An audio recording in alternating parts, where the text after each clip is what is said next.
titulong pangdaigdigan na sana pero napurnada pa. At ang ating pambato na si Janariel Cuadro Alas Casimero, yan ang ating mga tatalakayin mga idol. Pero bago ang lahat, paki-subscribe naman ang aking munting channel. Maraming salamat po.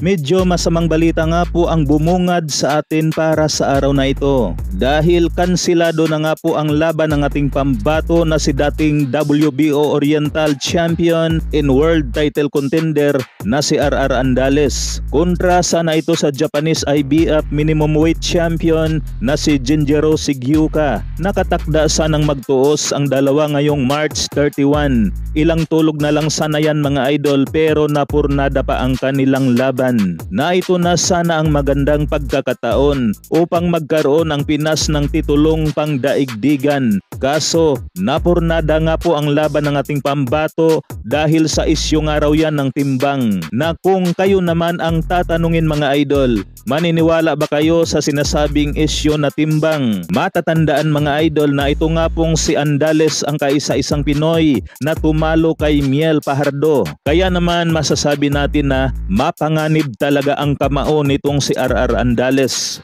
Samantala mga idol, matapos nga po natin maibalita na nabigyan ng award si Cuadro Alas Casimero sa Ilorde kahapon, kung saan ay tinanggap naman ang naturang award ni Sean Gibbons. Sabay pinos nga po nila ito kasama si Silver Boys, dahilan upang maglabas ng sama ng loob ang isa sa mga solid fan ni Casimero na si Sunnyboy Dulce, o mas kilala nga po ito sa kanyang channel na RDD TV Cebu. Birada nga po nitong solid fan ni Cuadro Alas na nakakapanindig balahibo na pagkatapos siraan at hiyain si Cham Cuadro Alas at si Brother Coach Jason ay may lakas ng loob kang hawakan ang simbolo ng katapangan at galing ni Cuadro Alas sa itaas ng luna. Ano naman ang inyong masasabi dyan mga idol? Tama bang hawakan ang award ni Casimero na alam nga po natin na sila ang sumisira noon kay Casimero? Samantala umabot naman ngayon sa 2 million views ang video ni Cuadro Alas Casimero